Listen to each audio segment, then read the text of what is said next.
What's cracking there, boys and girls? In today's video we're going to be addressing an age-old problem that stifles plenty of the modern world. It's called tight shoulders, which sometimes can lead to painful shoulders as well.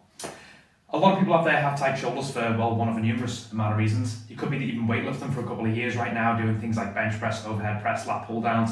You developed a little bit of a shoulder impingement or some kind of notable tightness across the pec and delts, mainly because you've been weightlifting for a couple of years, but you haven't been stretching or mobilizing the area for a couple of years.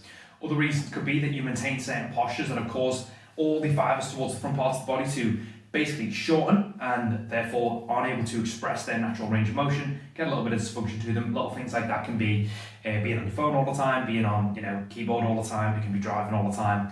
Things like that tend to affect people a lot. And the last one might just be that you have weakness in your stabilizer muscles for the shoulder, so things like the rotator cuff are a little bit on the weak side of life, therefore the shoulders aren't pulled into a proper place naturally, and the shoulder is just tightening everything up around that area to try and create more stability.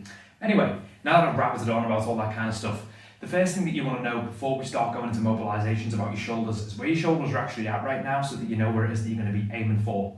There's two good tests that you can do for this. One is a classic little wall test. You're just going to stand yourself by the wall, get your elbows right out towards the side, try and bring these hands back, and can you put your hands and your elbows flat against the wall, or do you get some kind of pain and impingement as you start to come up there and are you restricted from doing it?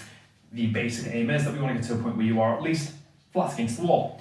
The other thing that we can do is you can just get one arm and just raise it straight above your head, or two arms if you're really fancy. And can your arm go in a straight line, or do you have to have a really excessive leaning back just to try and get the arm up there? Or when you bring it up, does it feel like it gets blocked around here and has some kind of pain so you can't really straighten that arm out at all? What we're aiming for in the end is for you to have an arm that's straight up there.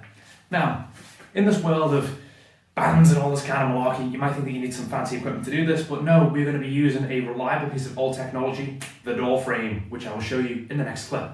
Boom. And boom! Welcome to the next clip. This is our door frame, which we're going to use to be able to do 3 different stretches to be able to get that shoulder much more range and try and also relieve some pain inside there as well if you are currently experiencing any kind of discomfort. So the first stretch we want to get into is a classic one that you've probably seen before. All we're going to do is get by your door frame. We're going to lift your elbow up until it's straight out the side there. We're going to put your elbow into the door frame, back your hand against the door frame, squeeze the shoulder blades back together, press the hand and the elbow into the door frame, and then we're going to lean your torso forward and slightly try and turn away from that shoulder.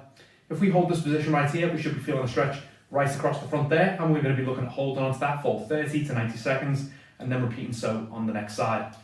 After that, the next stretch is one that's eerily similar. We just get your arm and slide it up until this elbow is about 45 degrees in the air.